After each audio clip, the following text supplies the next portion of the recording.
Okay friends, so here we meet again in episode number 10 of probability of class 12th maths. तो बिना समय गवाए बार बार introduction करने का कोई फायदा नहीं, हम शुरू करते हैं अपनी class. We are doing assignment number 3 जिसको हम बोलते हैं प्रैक्टिस पेपर 3 और क्वेश्चन नंबर 1 to 10 हो चुके, इसलिए पिछले 2 एपिसोड्स में अब हम कर रहे हैं क्वेश्चन नंबर 11. तो अब क्वेश्चन नंबर 11, और ये आपके मन में एक विचार आ रहा होगा कि ये मिलेगा कहाँ से हमें असाइनमेंट, तो वो मैं बार बार बता चुका हूँ. नीचे एपिसोड नंबर 8 में जाइएगा, उसके डिस्क्रिप्शन में नीचे कमेंट में ये पिन्ड अप है इसका लिंक. चलिए अब क्वेश्चन नंबर 11 करेंगे क्योंकि 1 to 10 हो गए हैं. बहुत खूबसूरत क्वेश्चन है ये भी बोर्ड एग्जाम के लिए. A problem of probability is given to 3 students A B and C, और ए के सॉल्व करने के चांस है 1/2, बी और भी कम है 1/3, सी बिल्कुल नहीं पड़ता उसके 1/4 है. What is the probability that the problem will be solve. इस क्वेश्चन का हाई पॉइंट पता है क्या है? ये जो इंग्लिश की लाइन है ना, what is the probability that the problem will be solve, उसको आपको देखना है कि कैसे करेंगे आप. ठीक है, चलिए हम करते हैं अब प्रैक्टिस पेपर 3 का क्वेश्चन नंबर 11. अब देखो फिर से हम एग्जाम में ना इवेंट नहीं डिफाइन करेंगे. What is the probability of A solving the problem. क्या दिया गया है बताइए क्वेश्चन पढ़ के. 1/2,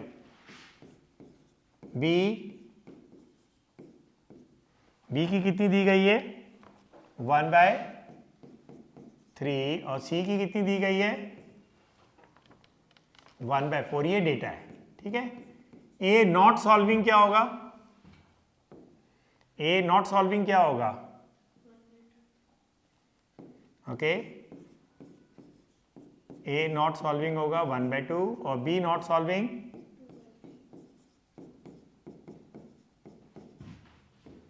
एंड सी नॉट सॉल्विंग 3/4. ये आपका डेटा हो गया. ए सॉल्विंग 1/2 है. अब आ रही है असली बात. तो ऐसा करते हैं, इसका कलर चेंज करते हैं, थोड़ा सा इंटरेस्टिंग बनाते हैं. Problem probability problem will be solve, यही है ना. Find the probability it will be solve.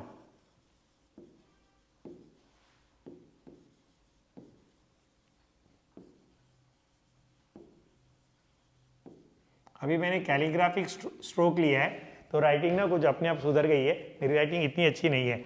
Okay, yes, who will tell me what I am going to write here. Okay, problem will be solve. यहां क्या लिखूंगा, इससे सारी कहानी इस क्वेश्चन के आंसर की बनेगी. कोई बताएगा? Devika, Ganga, Vishwajeet, Kapil, Ayush, what will I write here in the bracket? I am waiting, please tell me. Devika, can you hear मी?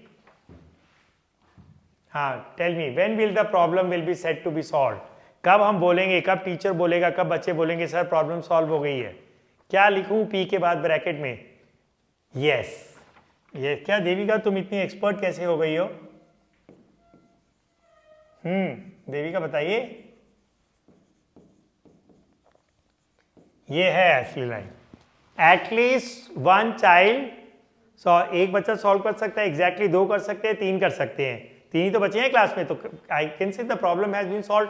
अरे अभी भी तो मैंने 5 बच्चों से पूछा ना, तो only 1 girl Devika answered, so problem solve हो गई. 2 बोलते जब भी सॉल्व हो जाती. अब इसके बाद की next line, who will tell me what will be the next line. बहुत खूबसूरत क्वेश्चन जा रहा है. यस यस, पिछले क्वेश्चन में मिस्टर आयुष बोला था ना, एटलीस्ट 1 में अगर सीधी उंगली से घी निकालोगे तो आपके हाथ जल जाएंगे, बहुत सारी टर्म्स बन जाएंगी. तो आप यहां क्या करेंगे, आप इसको लिखेंगे 1 minus probability none of them solves. आप क्या लिखेंगे? 1 minus probability none of them solves. अब इंग्लिश की लाइनें तो हो गई, बोलो. नन ऑफ देम सॉल्व्स को आप क्या कैसे लिखेंगे? सेट लैंग्वेज में नन ऑफ देम सॉल्व्स को कैसे लिखेंगे? neither A nor B and nor C. तो हर कदम पे एक चैलेंज है, हर कदम पे एक चैलेंज है और वो चैलेंज आप बहुत आसानी से मीट कर सकते हैं अगर, फिर से वही बोलूंगा, अगर क्या देविका, अभी वो चुप है, नहीं जवाब दे रही है, शायद उसको मेरी आवाज नहीं जा रही है। अगर, यस गंगा पीआर, अगर आपकी थ्योरी स्ट्रांग है, सारी कहानी घूम फिर के वहीं आती है कि how good is my theory, कितनी शिद्दत से, कितनी ईमानदारी से मेरे को थ्योरी को पढ़ाया गया है, कितनी ईमानदारी से मैंने थ्योरी को समझा है, कितनी ईमानदारी से मैंने थ्योरी को लिखा है। क्योंकि इस खाली समझने से कुछ नहीं होने वाला, आप भूल जाओगे समय के साथ, उस समय तो अच्छा चलेगा। और आप बताओ क्या होगा, ये बनेगा मल्टीप्लीकेशन, क्योंकि A solve, B solve and C solve will be considered independent events. ठीक है, हम ये नहीं मान रहे कि बच्चे पास पास बैठे हैं और नकल मार रहे हैं, एक ने सॉल्व किया दूसरे ने देख के भी सॉल्व कर दिया, वो तो डिपेंडेंट हो जाएगा फिर। So we can assume they are sitting in different classroom, या जैसे ऑनलाइन क्लास हो रही है सब अपने अपने घर पे बैठ के कर रहे हैं। ऑलराइट, सो पी ए बार हमने निकाला था डेटा, बोलिए क्या था, पी ए बार ये रहा ऊपर 1/2 इंटू 2/3 इंटू, बस 2 कट गया, 3 कट गया, तो आपका आंसर क्या आ गया, परसेंटेज में करेंगे तो 75% हो गया, 3/4। तो देखिए आपके सामने एक बहुत आसान लेकिन बेहतरीन खूबसूरत क्वेश्चन अभी अभी आपने किया। ऑलराइट, अब देखिए क्वेश्चन नंबर 12, ये अपने आप बड़ा हो जाता है ये कभी बारी। The probability of A, B and C solving a problem are 1/3, 2/7 and 3/8 respectively. इतना पढ़ के तो लग रहा है पिछला वाला क्वेश्चन है। If all three try to solve the problem simultaneously, find the probability, probability हो गया, या स्पेलिंग गलत हो गई है, इसको ठीक मान लीजिएगा, find the probability that exactly one of them solves। इस क्वेश्चन को ना मैं उसी में एंटर कर सकता था, तो exactly one of them solves। all right, so let's see how we do it। all right, question number 12, okay। A solve होने की प्रोबेबिलिटी क्या दी हुई है, पढ़ के बताएंगे असाइनमेंट में से। ए की दी हुई है 1/3 है ना, बी की 2/7, सी की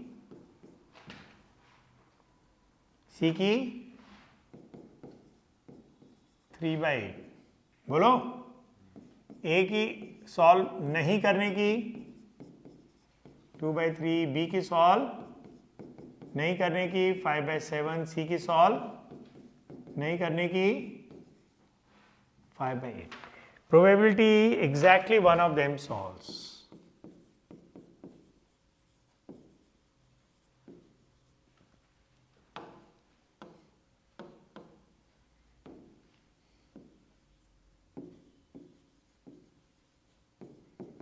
ओके, अब मैं खुद ही बता देता हूं आपको। Exactly one of them solves का मतलब होगा it will happen in 3 mutually exclusive ways, only A solves or only B solves or only C solves। so पहले इंग्लिश में लिख देता हूं, चलो, only A solves, और का मतलब होगा प्लस only B solves और only C solves। only A solves, only B solves, only C solves। all right, आप only A solves को कैसे लिखेंगे आप, ये देखिए, अब फिर से वही बात आ गई थ्योरी। इंग्लिश की एक लाइन है only A solves, उसको आप कैसे लिखेंगे यहाँ, A solves and B does not solve and C does not solve, A does not solve, B solves and C does not solve, neither A nor B but C solves। तो देखिए हर कहानी वही कदम है ना, हर कदम एक थ्योरी है। अब ये जितने एंड है ये किस में कन्वर्ट हो जाएंगे, मल्टीप्लिकेशन में। मैं थोड़ा सा ना लेफ्ट में लिखता हूँ क्योंकि ना इतनी जगह यहाँ बचेगी नहीं। So P A into P B bar into P C bar, यहाँ ना मैंने इंटू का सिंबल ही बनाया, ए बार, फिर से सिंबल बना के क्या करेंगे यार, जगह की कमी है तो बिना सिंबल बनाए कर देते हैं। बी सी बार ए बार बी बार सी। ठीक हो गया। अब बस अब तो नंबर डालने। पी ए कितना है 1/3, 5/7, 5/8, 2/3। Be very careful in putting these numbers ना, और आप देखते रहिए, मैं भी तो कोई गलती नहीं कर रहा हूँ। 2/3, 5/7 and 3/8। So that finishes my answer। अब करना क्या है हमें, सिर्फ कैलकुलेशन करनी है। इधर कुछ भी नहीं काटा तो मैं कहीं पे भी नहीं काटूंगा, जिससे कि मेरा डिनोमिनेटर सेम चले। तो यहाँ क्या आएगा ऊपर 25, नीचे क्या आएगा, आर यू श्योर? ओके ठीक है। 8 7 जा 56, 56 को 3 से करेंगे, 56 को हम 3 से करेंगे 18, 168। ठीक है, alright. I just wanted to be double sure. Okay, अब क्या होगा, यहाँ पे कितना होगा 2 4 20 और 168। अब देखो यहाँ अगर आप काट देते तो फिर आपको एलसीएम लेना पड़ता। 5 3 जा 15, 45 ना, बस अब ये ऊपर तीनों ऐड कर दीजिए, और 25 ये 50 70,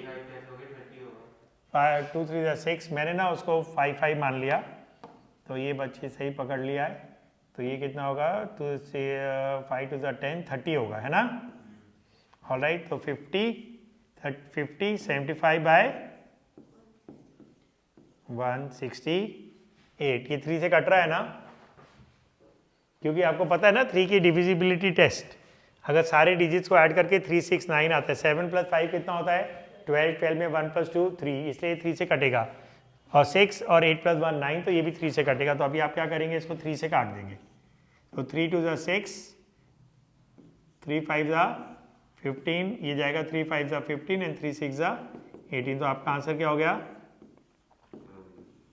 25/56। तो आपने एक और बेहतरीन क्वेश्चन देखा। हम तो प्रॉब्लम ही सॉल्व कर रहे हैं, प्रोबेबिलिटी के अंदर भी प्रोबेबिलिटी की प्रॉब्लम सॉल्व हो रही है। खूबसूरत।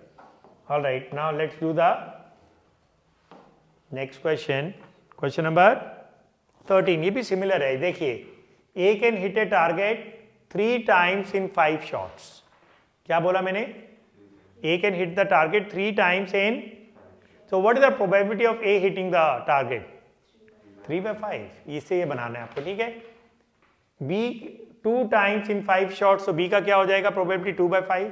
C की 3 times in 4 shots, तो C का निशाना सबसे बेहतरीन है 3/4। दे फायर ए वॉले, वॉले का मतलब है 1 after the another। ठीक है, 3 बच्चे, पहले तेरे को मौका दिया, फिर तुमको दिया, फिर तीसरे बच्चे को दिया। Find the probability that the target will be hit at least 2 times or at least by 2 persons। So question number 11, 12 and 13 I can say एक ही थाली के चट्टे बट्टे हैं, एक ही कैटेगरी के क्वेश्चन हैं। कोई बच्चा मेरे को बता सकता है अगर इसके ऊपर मेरे को लिखना हो तो कैसे लिखूंगा मैं, ये पेन से होगा क्या, ट्राई करें। ऑलराइट, सो अभी हम कौन सा क्वेश्चन कर रहे हैं, yes, A can hit a target 3 times in 5 shots, B 2 times in 5 shots, and C 3 times in 4 shots। They fire a volley। ठीक है, अब हमें क्या निकालना है, what is the probability that the target is hit by at least 2 persons। So assignment तो आपके पास होना ही चाहिए, इसलिए इसमें कोई ऐसी मेजर बात नहीं है। तो ये आपका क्वेश्चन हो गया। मैं इसको ना यहाँ से एक वो भी कर सकता हूँ, कट करके वाइट ब्लैक बोर्ड पे ला सकता हूँ। ट्राई करें इसको, ऐसे किया फिर ऐसे किया। मेरा डेमो तो हो गया था, लेकिन उतना अच्छा मैं डेमो सीख नहीं पाया, तो थोड़ा थोड़ा मेरे को याद है। पता है मैं क्यों नहीं इतना डेमो अच्छा सीख पाया, सोचो। वो हमको ना आधा घंटा वो डेमो करके गए थे, क्यों नहीं हम इतना अच्छा सीख पाए, वो क्योंकि मैं नोट्स नहीं बना पाया अपने ना, कि वो इतनी जल्दी डेमो सिखा के चला गया, बोल के चला गया, मैं सुनता गया, मेरे को उस समय समझ में आ गया, आज मैं सब भूल गया हूँ। ये है ना ह्यूमन, वो है, कितना रिटेंशन करेंगे। तो वो सारी कहानी वहीं आ जाती है। अगर वो धीरे धीरे करता, मैं अपनी कॉपी में नोट्स बनाता, तो मैं भूल तो फिर भी जाता, लेकिन मैं नोट्स पढ़ के याद आ जाता। अब देखो ये कॉपी पेज उसी पेज पे हो गया। मेरे को चाहिए था क्या, फ्रेश पेज। तो अब ये फ्रेश पेज पे हम एक बारी फिर से करते हैं इसको। यहाँ से ये किया, शटर स्पीड ये सिलेक्ट किया। कौन सा क्वेश्चन करे थे हम?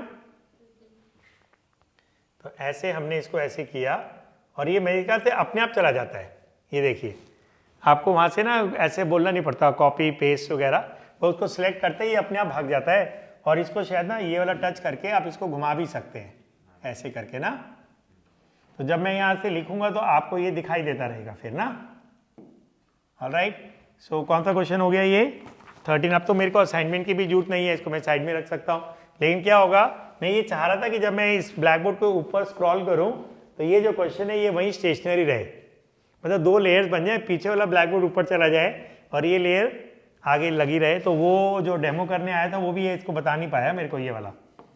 मेरे को लगता है ये फीचर होना चाहिए कि मैं ब्लैक, अब जैसे मैं इसको स्क्रॉल करूंगा ना, ये देखिए ऐसे हाथ लगाया, इसको स्क्रॉल किया, तो मेरा क्वेश्चन भी भाग गया ऊपर ना।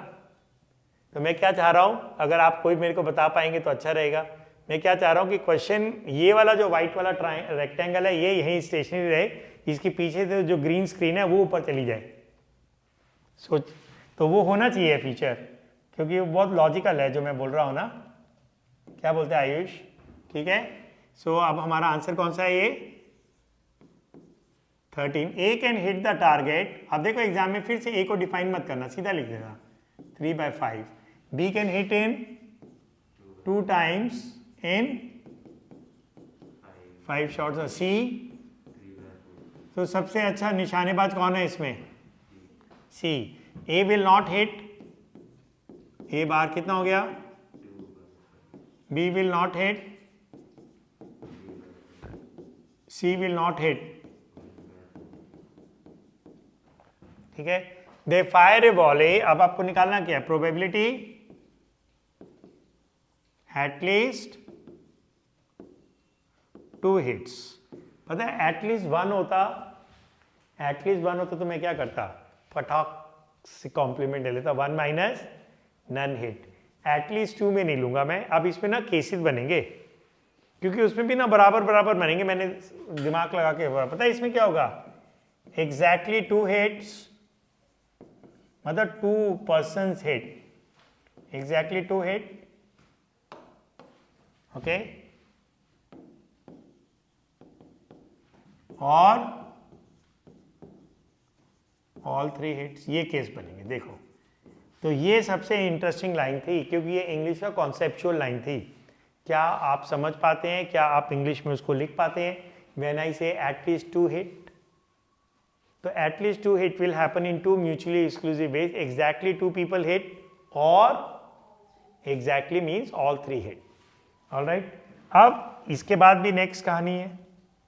इसके बाद भी नेक्स्ट क्या है आयुष? क्या है इसके बाद नेक्स्ट? इसके बाद भी एक कहानी है। एग्जैक्टली 2 हिट्स में भी ना, एग्जैक्टली 2 हिट्स में भी केसेस बनेंगे आयुष। पता है क्या? एग्जैक्टली 2 हिट्स में देखो, A hits and B hits and C does not hit. इसमें भी 3 केस बनेंगे, टोटल 4 टर्न्स बनेंगे। अब देखो इधर, ए ने मारा छक्का, बी हो गया आउट और सी ने मारा। इसमें क्या हो गया? ए और बी ने हिट किया, इसमें ए और सी में हिट किया। और आप किसको हम आउट करेंगे? ए को। ए ने हिट नहीं किया और बी एंड सी ने किया, ये बना एग्जैक्टली 2 हिट्स। इसमें ए और बी मार रहे हैं, सी का नहीं लगा। इसमें ए और सी ने मारा, बी का नहीं लगा। इसमें बी एंड सी ने मारा और ए का नहीं लगा। ऑल 3 हिट्स में क्या आएगा?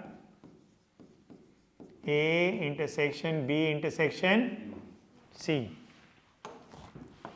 मेरी टी शर्ट भी ना एक मार्कर पेन की तरह काम कर रही है। ऑलराइट, आप देखो इधर, अब ये सब क्या बनेंगे? इनटू बनेंगे ना। तो अच्छा खासा लंबा क्वेश्चन बन गया ये। मेरा तो मन कर रहा है कि मैं कुछ स्टेप्स खा जाऊं, तुम्हारा भी मन कर रहा होगा, क्योंकि मैं इसके बाद मैं डायरेक्ट नंबर्स भी डाल सकता हूँ, ये वाली लाइन मिस कर सकता हूँ। लेकिन अभी आपको, ओहो, यहाँ पे इंटरसेक्शन क्यों लगाया मैंने, तो PC आएगा और लास्ट में क्या आएगा, PA, PB, PC। ठीक है जी, बोलो। अब आपको क्या करना है, अब आपको नंबर्स के साथ खेलना है ना।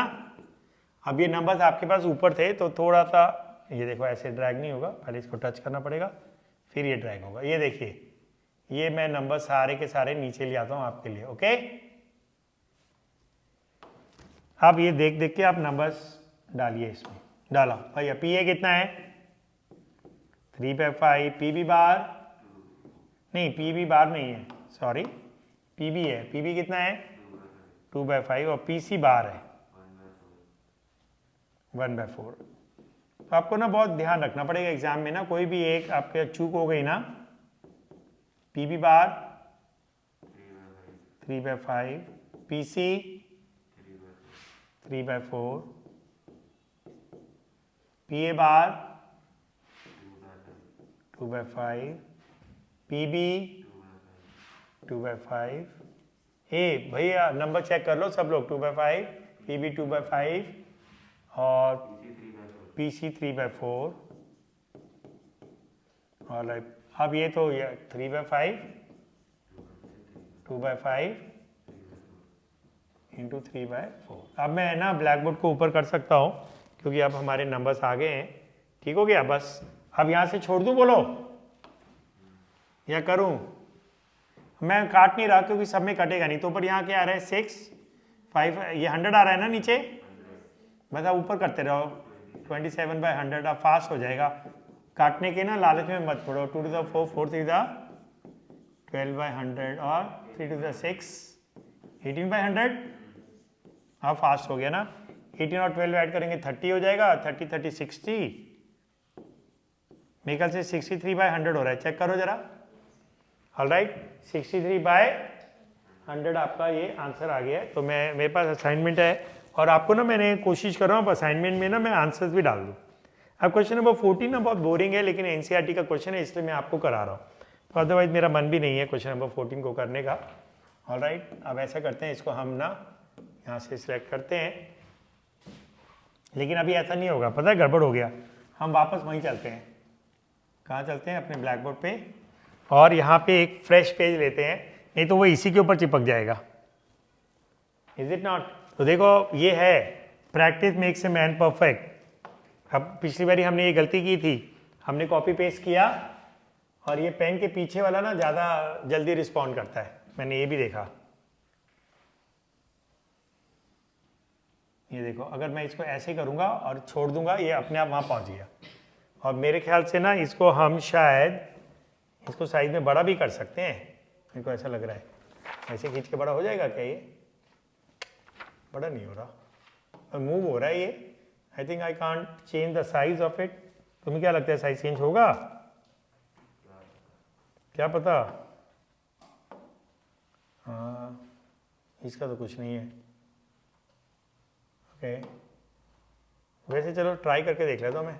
ऐसे इससे उड़ तो नहीं जाएगा ये? अभी ऐसे हो गया, इसका साइज चेंज नहीं हो। चलो let us start the question. बहुत ही मतलब ना अच्छा नहीं लगता मेरे को। एक क्या बीमारी की बात चल रही है इसके अंदर, टाइफाइड केस की बात हो रही है इसके अंदर ना।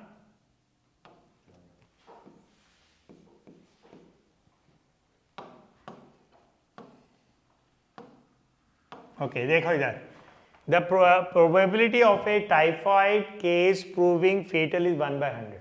किसी जमाने में टाइफाइड से लोग मरते थे, आजकल तो टाइफाइड बहुत क्यूरेबल है। तो कोई बंदा अस्पताल में आता है, टाइफाइड से वो बीमार है, टाइफाइड है उसको, तो उसके जिंदा रहने की संभावना बहुत हाई है, 99/100। लुढ़क जाने की 1/100। हर पेशेंट जो हॉस्पिटल में आएगा उसकी 1/100 मरने की संभावना है, बाकी जिंदा रहने की है। Calculate the probability that the next typhoid case to arrive at a certain hospital will be fatal. देखो उन्होंने एक डेटा दे दिया, कोई भी मरीज जो टाइफाइड का है अस्पताल में आता है और मर जाता है वो 1/100 है, दूसरा आएगा तो उसके भी 1/100 रहेगा, है ना। तो फेटल की क्या हो जाएगी, बोलो बच्चों? 1/100। अब बोल रहा है नेक्स्ट 2 केसेस। तो पहला मरीज आया वो भी ईश्वर को प्यारा हो गया, और दूसरा मरीज आया वो भी ईश्वर को प्यारा हो गया। तो ये एंड क्या बन जाएगा? एंड क्या बन जाएगा? इनटू। भैया बता दिया करो यार, अब मैं कब से तुम्हें बोल बोल के ना थक गया हूं। देविका को तो मेरी आवाज ही नहीं आ रही है। आप देखेंगे मिस्टर दीपेश, आवाज क्यों नहीं आ रही है? ऑलराइट, फिर क्या है? Next 10 cases will be fatal. ये अस्पताल है, ये कब्रिस्तान है? हाँ, कितना खतरनाक अस्पताल है ना। और बंदा आ रहा है, 10 बंदे लाइन से आ रहे हैं, सब मरे जा रहे हैं, और जबकि मरने की संभावना कितनी कम है ना। आयुष तू ऐसे अस्पताल में जाएगा कभी?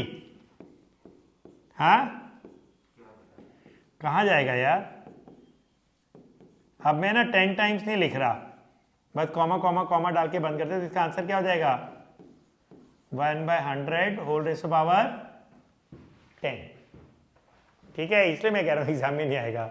बहुत लोग मर रहे हैं, मेरे को नहीं अच्छा लग रहा है इतने मरते हुए लोग ना। ऑलराइट, लास्ट पार्ट क्या है? At least one of the next 5 cases is fatal. ये दिस इज इंटरेस्टिंग है ना। Probability at least one of next 5 cases are fatal। क्या होगा? 1 minus probability of none of 5 cases fatal। Okay, non fatal की probability क्या है? और ये 5 है ना, बोलो। तो ये 5 आपके ऐसे हो जाएंगे।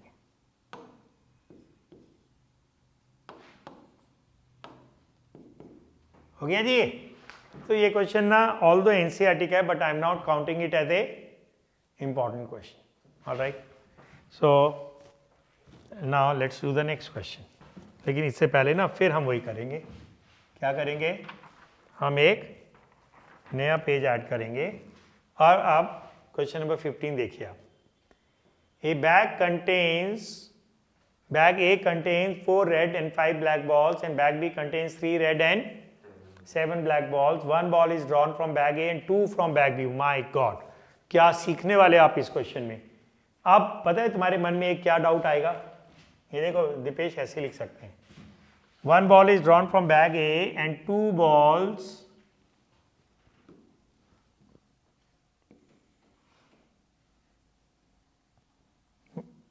and 2 from bag B। जब देखो 2 बैग्स हैं, पहले बैग में से एक बॉल निकाली, दूसरे बैग में से 2 बॉल। सबसे पहले आप क्या पूछेंगे इस क्वेश्चन में? क्या आपके मन में डाउट आ रहा है? बोलिए, मैं बताता हूं। ये जो 2 बॉल्स हमने बैग बी में से निकाली है, ये विद रिप्लेसमेंट है या? क्योंकि इससे पूरा आंसर चेंज हो जाएगा। अब क्या मानोगे? ये जो दूसरे बैग में से 2 बॉल निकाली है, ये विद रिप्लेसमेंट मानोगे या विदाउट रिप्लेसमेंट? जी नहीं, आप इसको विद रिप्लेसमेंट नहीं मानेंगे, आप इसको विदाउट रिप्लेसमेंट मानेंगे। ये आपको शुरू में ही बताया गया था कि अगर आपका क्वेश्चन साइलेंट है और आपके मन में दुविधा है, एक शंका है, एक डाउट है कि ये विद है या विदाउट है, और क्वेश्चन कुछ नहीं बोलता, तो आप क्या मानेंगे? Without replacement. विदाउट रिप्लेसमेंट बोले तो कॉम्बिनेशन फॉर्मूला जिंदाबाद। ऐसे तो बोलता हूं, विदाउट रिप्लेसमेंट में कॉम्बिनेशन फॉर्मूला जिंदाबाद। वैसे बहुत सारे ऑथर मल्टीप्लिकेशन रूल से भी करेंगे। Find the probability out of 3 ball drawn, 2 are black and 1 is red. तो इसमें भी ना इरेजर चलता है। ये हमने इसको मिटाया और फिर हमने ये लिया, फिर हमने ऐसे किया, और इस क्वेश्चन को हमने यहाँ से ऐसे सिलेक्ट किया और ये उधर पहुँच गया। ऊपर का थोड़ा सा आ गया, कोई बात नहीं। फिर हमने इसको हाथ से पकड़ा और इधर ड्रैग कर दिया। धीरे धीरे प्रैक्टिस बढ़ रही है ना, बोलो। ऑलराइट, तो ये आपके सामने भी एक सबक है। The more you practice the better you become. अभी ये ब्लैक बोर्ड मेरे को बड़ा इंटिमिडेटिंग लग रहा था क्लास के शुरू में, अभी I am little more comfortable. तो जितने जितने आप क्वेश्चंस मैथ्स में करते जाएंगे, उतनी कंफर्ट लेवल आपका बढ़ता जाएगा। लेकिन अगर आपकी थ्योरी स्ट्रांग होगी तो वो कंफर्ट लेवल जल्दी आएगा। तो इसी की डेमो क्लास की अगर मैंने थ्योरी बनाई होती तो मैं इसके और बहुत सारे फीचर्स एक्सप्लोर कर पाता और जल्दी सीखता। तो जो चीज़ मैं 2 घंटे में सीखूंगा, अगर मेरी थ्योरी स्ट्रांग होगी तो मैं शायद 15 मिनट में सीख लूँगा और बेहतर सीखूंगा। तो आप मेरे को लाइव एग्जाम्पल देख रहे हैं आप, ऑलराइट। मेरी जहाँ जरा सी भी टी शर्ट इसको टच करती है, देखो ये भी बन, अभी नहीं किया अयो, अभी तो ये टच कर रहा था तो मेरा निशान आ रहा था। अच्छा इरेजर सेलेक्ट किया हुआ है। अब ये देखो किसी एंगल पे आता है ये, ऑलराइट। थोड़ा सा ब्लैक बोर्ड से दूर रहो यार। और पता है ये ब्लैक बोर्ड भी गर्म कर रहा है, मेरे को यहाँ अच्छी खासी हीट महसूस हो रही है। सर्दियों में तो अच्छा लगेगा, गर्मियों में और पसीने आ जाएंगे इसको करते हुए। इसको ज़्यादा एसी चाहिएगा फिर। ओके, ये बैग कंटेन्स, अरे भैया अब ये क्यों आया यहाँ बताना, मैं तो कुछ कहा नहीं था इसको। ये बैग कंटेन्स, अच्छा क्वेश्चन तो ऊपर है ना, ये असाइनमेंट को साइड में रख दो यार। ये बैग कंटेन्स 4 रेड, तो हम एक बैग बना लेते हैं, 4 red and 5 black. Bag B contains 3 red 7 black. यहाँ से कितनी निकालनी है? 1। और यहाँ से कितनी निकालनी है? 2। और अंडरस्टूड है, क्या अंडरस्टूड है बच्चों? विदाउट रिप्लेसमेंट, कॉम्बिनेशन फॉर्मूला जिंदाबाद। मैक्सिमम होता है जिसको मल्टीप्लिकेशन रूल से करेंगे, आप करिए जरूर मल्टीप्लिकेशन, मेरे को कोई एतराज नहीं है, लेकिन फिर सारे ऑर्डर कंसिडर करना, ठीक है। Find the probability that out of 3 balls 2 are black. अब देखिए इधर बड़े ध्यान से, 2 black and 1 red. Now this can happen in 2 ways। ऊपर देखो, 1 रेड फ्रॉम बैग 1, ऐसे लिख देता हूं, ये ना रोमन 1 का मतलब बैग 1, ओके। यहां लिख देता हूं, वैसे 1 की बजाय ए है ना हमारा, जब ऑथर ने ए और बी दिया हुआ है तो मैं क्यों 1 and 2 करूं। तो ये बैग ए है, अरे रामा, ये ए है और ये बी है, तो यहां पे भी मैं ऐसे कर देता हूं, एंड 2 ब्लैक फ्रॉम, अरे यार ये बी और वो बी ना आपस में मिक्स हो गया, एनीवे ठीक है। और बोलो जी यहाँ क्या आएगा, सुनिए, इसमें से एक लाल बॉल, इसमें तो 2 काली हो गया। और अगर पहले में से काली आ गई, ये देखो मैं अगर इस एंगल से लिखता हूं तो ये पेन एकदम मोटा हो जाता है। 1 black from bag A and 1 black and 1 red from bag B. Is it okay with you? इसमें से अगर एक लाल आएगी तो उसमें से 2 काली, और इसमें से एक काली आएगी तो उसमें एक लाल और एक काली, क्योंकि मेरे को 2 काली और एक लाल चाहिए, हाँ या ना। अब इसको कर देते हैं थोड़ा सा ऊपर। अब मेरे को क्वेश्चन तो चाहिए नहीं, मेरे को तो ये बॉक्सेस चाहिए। अब पता है आपको क्या होने वाला है, ये जो